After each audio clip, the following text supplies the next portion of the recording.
Hey there, Nation. This is Commander CheapSkate, and welcome to the show where we show you how to play miniatures wargaming on a budget. And on today's battle report is battle report number 10 of the Tercio campaigns. It is once again I, Commander CheapSkate of the Vampire, versus Lady Domina of the Dark Elves. So this is a 3,000 point battle. Let's see what happens when Empire with handguns take on Dark Elves with repeating crossbows. Crom, I've never prayed you before. I have no tongue for it. No one, not even you, will remember if we were good men or bad, why we fought, or why we died. No.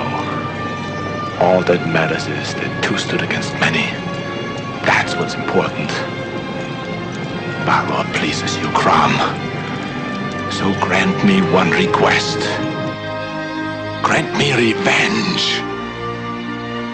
And if you do not listen, then the hell with you. Alright, if you forgot what the purpose of these battle reports are, is to test out what's called a Tercio build for my Warhammer army. The Tercio was a 15th century Spanish tactic that was used in the Renaissance. It basically revolves around a large block of infantrymen armed with pikes, flanked on either side with handgunner units, and also supported by light cavalry and artillery. And the idea was to see if we could use this tactic inside of Warhammer, because the Empire set during that same time period that this tactics was used. So once again, this army, my Empire army, will have no magic. We'll have no magic items either. It has no special characters. All we're basically using are bullets, blades, and balls to get things done. So let's find out to see how this battle goes, and on to the army lists. Alright, so this is my Empire Army, the Imperial Tercio build. It's called the Eisenkreuz Frei Brigade. It's about 3,000 points. It's my Blades, Bullets, and Balls Brigade. So let's go through the list. For my Lord and Hero choices, I have a General of the Empire with full plate armor, shield, and a great weapon. His name is Oberst Gottfried the Eisenkreuz. Next, I have a Captain of the Empire named Hauptmann Hans Jäger. He's equipped with full plate armor, shield, great weapon, as well as a Battle Standard Bearer upgrade. And then rounding out my Lord and Hero choices is Gretchen von Königsmark. She is my Master Engineer. Now, onto my core choices. I went back with the single block of 80 Halberdiers, the Eisenblut. And the reason why I went back with that group was because the previous battle against the Orcs and Goblins, I divided up my Halberdier unit into 2 units of 40, and they almost got crushed in combat. So I decided to go back to this single block once again. And it just felt right. That's another reason why I also did as well. For my other core choices, I have the 1st, 2nd, 3rd, 4th, 5th, 6th, 7th, and 8th Fusiliers. These are 8 10-man units of handgunners, each one equipped with a marksman and a Hochland Long rifle. So we're definitely going to be getting our sniping on in this battle.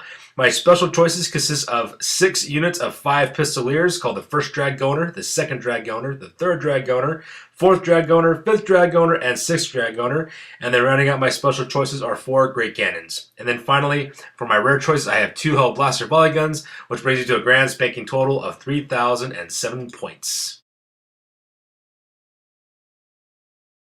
Alright, and now it's time for my opponent's army, Lady Domina's The Hordes of Grond. It's a 3,000 point Dark Elf army, so let's go and run through the list. For her Lord and Heroes choices, she went with Morathe, the High Sorceress of Grond. She is the general for this army. She also went with Malleus Darkblade, the Sign of Harkarneth, and he is another special character that's also included in this army. She also has a Death Hag, who is equipped with the Rune of Cain and the Blood Cauldron, and her magic item is the Sword of Might, so we're taking out some Witch Elves in this one. And then her last hero choice is a Canine Assassin armed with an additional hand weapon as well as some various poisons. I forgot which poison it was exactly, but yeah, he's got poisons. Now, for their core choices, we have 2 units of 16 Dark Shards equipped with full command with Champion, Standard Bearer, Musician, as well as shields on those 2 units. We also have a unit of 24 Dread Spears with a Champion, as well as Standard Bearer, Musician, as well as 16 Witch Elves with full command as well on that one.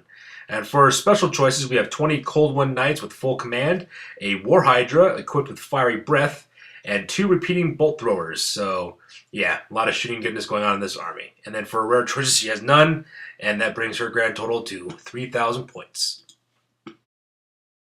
Alright, so now onto the deployment. This is the Empire deploying on the left flank. So as you can see, I have my 3 units of Pistoliers on the left-hand side, followed by a Great Cannon, as well as 3 units of Handgunners, as well as a Volley Gun. Line up on my left flank here. And for my center formation, you can see I have a great cannon as well as another unit of handgunners, and then there's my massive block of halberdiers, followed by another unit of handgunners. Actually, you can see all 4 handgunners on my right-hand side, spaced out with a great cannon as well as a volley gun.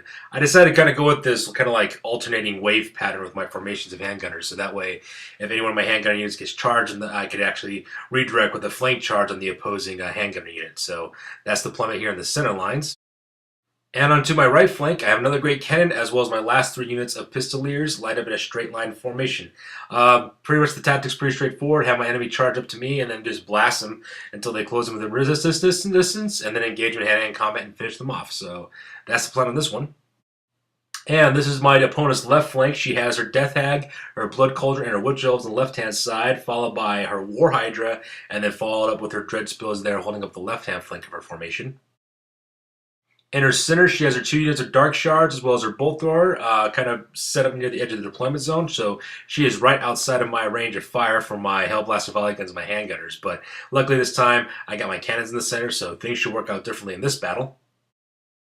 And finally, rounding out her right flank, we have Malleus Darkblade as well as his Cold One Knights, and then you have the 20 Cold One Knights there on that right-hand side, as well as Marathi with a Dark Pegasus, and she's kind of stationed behind that hut. And the reason why my opponent did that is because she knows I'm going to try to shoot at her the first moment I can with the cannons. So that is the deployment for the Dark Elves. And before we get on with the battle, we decided to move with Vanguard movements first. So as you can see on my left-hand side, I send my Pistoliers flying forward up the left-hand flank behind that barn in order to quickly engage my opponent's left-hand flank before they can send all those Cold One Riders charging into my left side. And as you can see in this picture, I also do the same thing with my Pistoliers on the right-hand flank, sending them forward to deal with that unit of Witch Elves, as well as that War Hydra, and try to will them down before they get a chance to engage my troops. Alright, and that brings us to Empire turn number 1. I get to go first during this battle. So you can see in this picture the movement phase. Basically, I just march my Pistoliers up forward and kind of get in this L-shaped formation around Lady Domina's Marathi on the Pegasus, as well as the Cold One Knights. The idea is when I engage them pretty close to that way in the next shooting phase, I might be able to engage them at distance on that one. And as you can see in the movement phase in this one as well, I march my Pistoliers on my right-hand flank up forward into the L-shaped ambush, kind of surrounding the formation of Witch Elves on that side. And that's pretty much movement for the rest of my army. The rest of my army basically stays put because most of my shooting guys are handgunners, so it's either move or shoot for those guys, and I really don't want to move my artillery pieces, so that rounds up the movement phase for turn number 1 for the Empire. This is my boomstick! Alright, and that brings us to the shooting phase, which is my favorite part of the entire battle. So as you can see in this picture here, my Pistoliers open up on that unit of Cold One Riders. All 3 units opened up on that one, as well as 3 of my snipers firing with Hawkland Long Rifles up into that unit as well for Cold One Knights. And as you can see, they'll be inflict 5 wounds. So far so good. We're taking out those targets.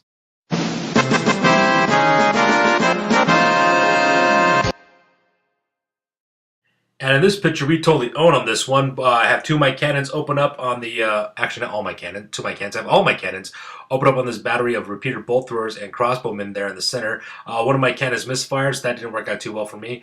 But the other 3 cannons did make their shots. The first 2 landed onto the repeater bolt throwers and destroyed both of those crews and their weapons. And the other one bounced through that unit of repeater bolt thrower, those dark sharps there on the right-hand side, and inflicted 2 wounds on that guy. So far, shooting's looking really promising in the center.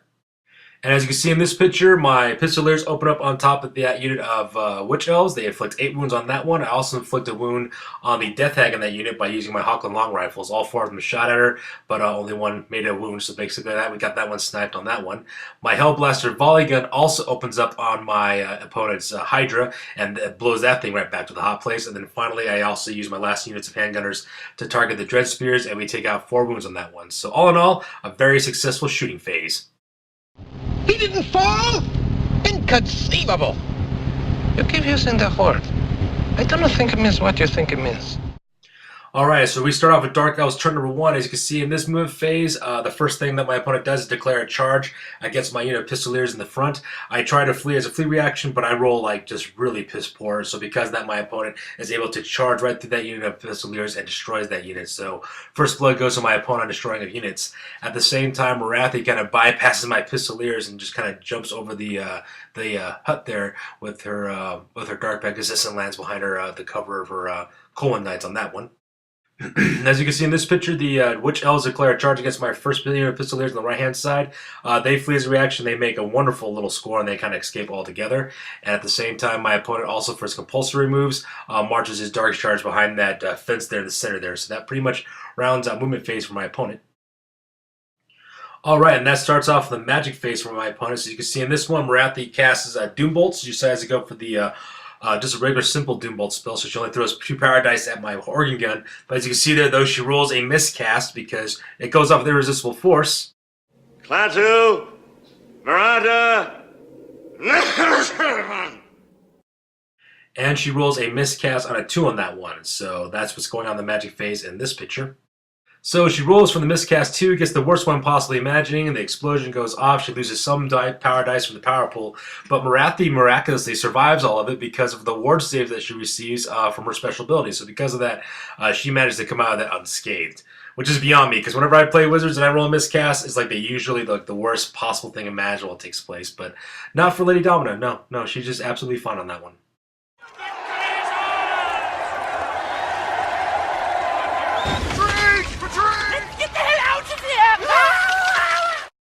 The Doom Bolt utterly destroys my organ gun, and it causes a panic test for all of the units within 12 inches of it. Luckily for me, though, all my handgunner units pass their panic check, as well as the cannon there in the middle, because they're within 12 inches of my BSB.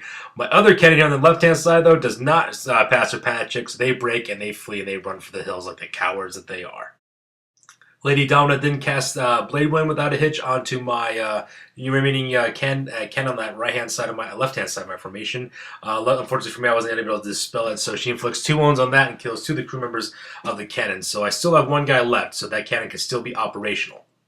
And since she's not in range for shooting and there's no combat going on this turn, it ends pretty much the turn for Dark Elves for turn number 1.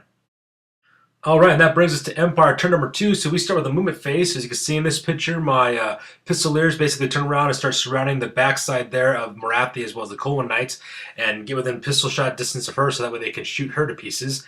As you see on the bottom of the page there, actually the picture, you can see my cannon crew finally rallies, so they turn around to face the Colwyn Riders that are planning on bearing down right on top of them. As you can see in the movement phase in this picture, my Pistoliers basically go back into the L-shaped ambush formation again. My Pistoliers that fled from the charging Witch Elves basically gets within pistol range distance of that unit of Dread Spears, while my other 2 Pistolier units on the top get within pistol range of the unit of Witch Elves over there in the top of the picture. This is my boomstick! And since we don't believe in magic in this army, we go straight to the shooting phase. As you can see in this picture, both units of Pistoliers open up Marathi, even though she has a ward save and she has all those wonderful enchantments that she has for her character, as no match for, 20 pistol shots got at close range. So because of that, all my Pistoliers open up on her with all 20 shots from their pistols. She actually ward saves like a bunch of them, but is just enough to kill her, as well as her Dark Pegasus, so Marathi is destroyed.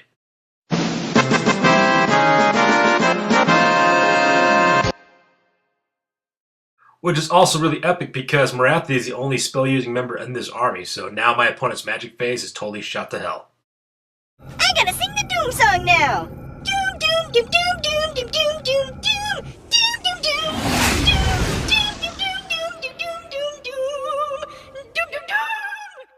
And as you can see in this picture, all 3 of my handgunner units open up on that unit of Colwyn Riders and takes another 7-1 of those bad boys. So right now we're whittling that unit all the way down to half strength by the beginning of turn 2.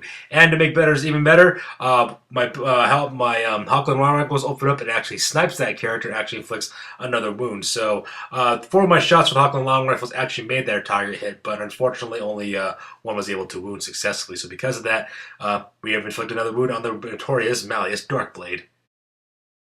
We open up with my remaining cannons on the repeater bolt throwers, the Dark Charger in that center of the board. One of my cannons overshoots, unfortunately, so I missed that unit completely on the left-hand side. But one of my cannons actually manages to get through. I just basically bounced 2 inches forward, so I was only able to hit 1 guy. So that's 1 more Dark Shard down and 1 less to worry about. A minor setback, girl. We'll be home in no time. I'll just wait until the skin grows back on my eyeballs. I actually would aim to open up on the Hellblaster volley gun to open up on that unit of Dark Shards. Unfortunately, though, I rolled 3 misfires in a row, so because of that, my Hellblaster volley gun is destroyed. But on the plus side, though, I also get 30 shots getting off, so that's also kind of nice too. And as you can see in this picture, I inflict 11 wounds on that unit of Dread Spears, so we literally cut that unit right in half with the fusillade of cannon fire that came out of my Hellblaster volley gun. I'm kind of sad because I lost my Hellblaster volley gun, so that's points for my opponent, but you know, yeah, can't complain. So far, so good. He didn't fall? Inconceivable! You keep using the horde. I don't think it means what you think it means. And right when my shooting is basically on a roll and is unstoppable, I roll this one. So basically, I epically flubbed on this one. My 2 units of Pistoliers open up on the Witch Elves, and we only managed to get 1 wound on that one. I rolled so many 1s, 2s, and 3s, it's not even funny. So because of that, only 1 guy died. So there's that. Give them nothing, but take from them everything! Alright, and with the end of that, we start off with Dark Elves movement phase. As you can see in this picture, the Cold One Knights basically charge forward on my left-hand most handgun unit there on the left-hand side. So because of that, I decided to stand and fire instead. We inflict 1 wound on the charge, but that's pretty much it on this one. Now, I really didn't get the picture on it, but on the movement phase, at the top of the picture, you can see a little bit of the movement trace for my opponent's 2 Dark Shard units. And what she decided to do is move up her Dark Shards 2 inch. That way she's within range of the repeating crossbows onto the main line of my units. So I got to worry about those repeating crossbows for the next turn. He didn't fall? Inconceivable! You keep using the horde. I don't think it means what you think it means. And as you can see in the movement phase in this picture, my opponent tries to charge with both the Witch Elves as well as the Spearman unit onto my units of Pistoliers. They decide to flee as a reaction, do a wonderful job getting away from those opponents. Both those units flee away, so my opponent fails their charge and they just move up a little bit on that one. So that is movement phase for my opponent. This is my boomstick! And this is where Lady Domina gets revenge in the shooting portion. She opens up with her Dark Shards after moving them up that inch, so that way they're in range of my Halberdier unit. And she opens up with multi-shots on both those units and inflicts 12 wounds on my Halberdier unit. I mean, that was just absolutely ridiculous. I mean, they're strength 3 weapons, but what happened is because they have armor piercing, my light armor doesn't protect against it at all. So those 12 wounds, if they make it, if they hit and they wound, my guys are basically dead. And so now I'm starting to realize the deadly force that are Dark Shards. So now I realize now that I'm going to have to change my game plan, because sitting back comfortably and just having my cannons take out those 2 units of Dark Shards is not going to cut it. So I got to think of something really quick to deal with this situation in the shooting phase. Give them nothing, but take from them everything! And that takes us to the beginning of the Dark Elves' combat phase. As you can see in this picture, the Cold One Knights just utterly destroy my unit of handgunners. They did not stand a chance whatsoever. With those Cold Ones attacking, with the Knights attacking, with their strength bonuses from the charge on the Lances, it just absolutely destroys my unit. Now, this picture is kind of also a mistake, because I forgot to take some pictures of the movement phase and as well as a combat phase between this, so this could be kind of a combination of the two. So, as you can see there, they destroyed my handgunner unit, and when they tried to overrun into my next handgunner unit, they failed their charge, so they really couldn't make that one. Now, in my movement phase, you can see in the top there, I decided to send both my pistol units to charge into the back of that Cold One unit, but they both also failed those charges as well, so that didn't happen. So that is the end of the combat phase and the beginning of the movement phase for Empire turn number 3 in this picture. Realizing now that we're starting the Empire turn number 3, realizing the mistake that I made about keeping those Dark Shards intact, I decided to deal with those guys myself. So I decided to march my Empire Halberdiers forward as far as they can and as quickly as they can into the middle of the town. The idea is to try to close with that unit of Dark Shards and try to wipe them out with my Halberdier unit. As you can see in this picture, I marched my right-hand pistol units into pistol range again of that Dark Spear unit, as well as the Witch Elf unit up in the northern part of the map. So that's the movement phase for this side of the board. And because my armor doesn't believe in magic, we start going into the shooting phase. This is my boomstick! Unfortunately for me, because of the charge attempt that my 2 pistol units are not able to shoot back on that one, but that's not such a big tragedy after all, because in the end, my handgun unit as well as my cannon decides to grape shot into that unit of Cold One Knights, and we inflict 5 more wounds on that bad boy. So now all we got to deal with now is Malia's Darkblade and 1 Cold One Rider. So because of that, things are starting to look up with this left-hand flank of my army.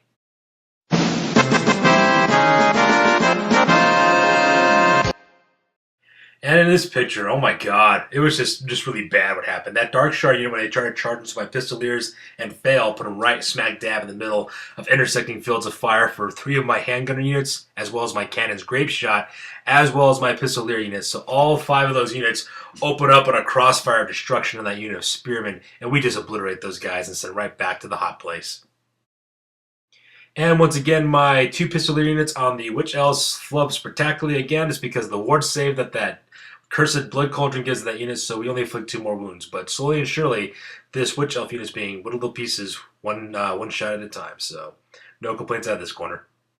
And with that, we start the beginning of the Dark Elves turn number 3 on this one. So as you can see in the movement phase, Malleus Darkblade as well as his Cold One Rider that's left over decide to declare a charge, and they land perfectly against my next handgunner unit in my kind of like offset line there. So that unit's going to be kind of in trouble. Even with only 2 guys left, Cohen Knights are no joke, and handgunners are no match for those kind of guys. So we got to deal with that next. And this picture, once again, the beauty of light cavalry is shown epically in this battle, because as you can see, I've been dancing with this unit of Witch Elves all day long on this battle with my 2 Pistolier units. Because they're frenzied, they have to charge the nearest unit they can with if they don't pass the leadership test. And so because of that, she's trying to keep on charging her Witch Elves into my Pistoliers. And since my Pistoliers have a 6-inch head start on them because of the range of the pistols, combined with their strip side rule and the flee reaction, as you can see, I'm just evading this unit of Witch Elves all day long. So this is absolutely becoming murder for my opponent, because every single time she tried to charge one of my units, I just flee as a reaction. I turn around, I march forward, we shoot at her, and the whole process happens all over again. And the wheels on the bus go round and round, and there's nothing they can do about it. So that's moving in this picture. This is my boomstick! And in this picture, oh my god, the Dark Elf shooting phase. Dark Shards are no joke against Toughness 3 infantry that has light armor. She inflicts another 12 wounds on top of my Halberdier unit. They already suffered 12 wounds before in the previous shooting phase, and now they're suffering another 12 wounds on top of the ones they've already suffered. And I can just tell right now, maybe sending my guys forward to take her on wasn't such a great idea. Maybe I should have sent my light cavalry guys instead. But man, those repeater crossbows, they are murder on my troops in this battle. Give them nothing, but take from them everything! Alright, in this battle, the combat doesn't go very well against my handgunners. They inflict 5 wounds into my handgunners in the previous combat phase, and I inflict 0 wounds on the cold ones. So because of that, we lose 5 by wounds, we flee, and they start breaking for the hills, and they flee. Luckily for me, however, they're not within they didn't flee off the edge of the table, so that's kind of lucky. Instead of pursuing and destroying, however, Malleus Darkblade decides to restrain and reform, and so so Lady Domina decides to turn her unit sideways and face into a flank charge into my next unit of handgunners. So let's see how that works out for me later on. And with that takes us to the top of Empire turn number 4. And so not to be outdone by 2 Cold One Knights, I decided to say forget it, we charge everything in. So both my units of Pistoliers charge into the flank as well as the rear of that unit of Cold One Riders, as well as my handgunner unit. They decided to charge into the head-on, into the Malleus Darkblades unit as well. And as you can see in this movement phase as well, my handgunners in the bottom of the screen there, they rally, so they turn around, and I'm going to try to send them forward as well to try to fully envelop this unit of Cold One Riders and try to defeat it. And to set up myself for the next charge that's about to come, I decide to turn and wheel my handgunners to confront the charge of the Cold Ones in case the Cold Ones should somehow defeat me, because Malleus Darkblade can still pull out that Zarkan, I think is what it's called, that demon ability where he becomes basically like a demon, so we still got to worry about that one. As you can see in this picture, I basically march my halberdiers further forward into the fray, through the town square. Basically, I am set myself up for a perfect charge for the next round, because that's what I need to do. But unfortunately for me, though, I got to go through another hail of repeater crossbow fire before I'll be able to get within range to finally close in for a charge. So there's that. As you can see in this picture, I form my Pistoliers to kind of surround that unit of Witch Elves again. And I also take 2 of my handgun units, start peeling off to the wheels to the right, so that way they can start opening up on that unit as well. And I also do the same thing with my cannon on the bottom of the page there, so that way all my units can get within shooting distance of that unit of Witch Elves and finally finish it off. This is my boomstick!